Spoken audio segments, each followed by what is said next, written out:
بسم اللہ الرحمن الرحیم الحمد للہ والصلاۃ علی اہلہ اما بعد۔ مومنین کرام، آقا امیر المومنین علی ابن ابی طالب علیہ السلام کے ایک فرمان کے ساتھ حاضر خدمت ہوں۔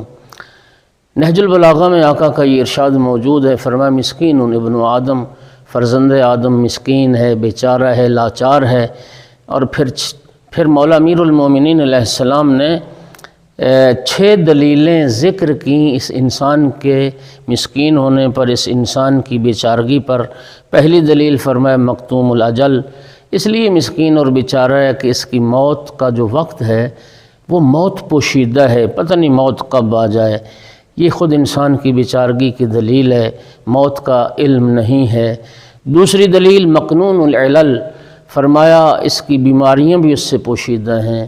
انسان لیبارٹری میں پہنچتا ہے، پھر ٹیسٹ ہوتے ہیں، پھر جا کے پتہ چلتا ہے کہ کون کون سا انسانی عضو جو ہے وہ ناکارہ ہو گیا اور کس کس عضو نے کام کرنا چھوڑ دیا۔ مولا امیر فرماتے ہیں یہ بھی تیری بیچارگی کی دلیل ہے، تیرے وجود کے اندر بیماریاں پیدا ہو گئیں اور تجھے احساس تک نہیں ہوا۔ تیسری دلیل انسان کی بیچارگی کی محفوظ العمل، اس کا ایک ایک عمل جو ہے وہ لکھا جا رہا ہے، وہ محفوظ ہو رہا ہے، اس کی ویڈیو بن رہی ہے۔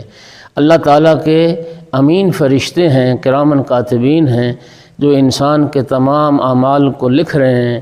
دائیں کندھے والا ایک فرشتہ ہے جو انسان کی نیکیاں لکھتا ہے، اور بائیں کندھے والا فرشتہ انسان کے گناہ لکھتا ہے۔ مولا امیر فرماتے ہیں یہ بھی تیری بیچارگی کی دلیل ہے کہ تیرے سارے اعمال محفوظ ہو رہے ہیں۔ اور چوتھی دلیل فرمایا تولمہ البقا، انسان اتنا مسکین اور بیچارہ ہے کہ مچھر کے ڈنگ سے اسے تکلیف پہنچتی ہے، چیخ اٹھتا ہے اگر مچھر ڈنگ مارے، مچھر کا ڈنگ برداشت نہیں کر سکتا، اتنا کمزور ہے۔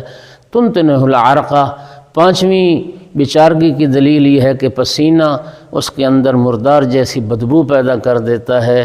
اور 6ٹھی دلیل انسان کی بیچارگی کی مولا امیر المومنین نے فرمائی تقتلہ الشرقہ، کہ پانی جیسی نرم اور لطیف شے بھی اگر اس کے حلق میں پھنس جائے، اس کی سانس والی نالی میں چلا جائے تو یہ پانی کے ایک گھونٹ بھی اس کو قتل کر دے۔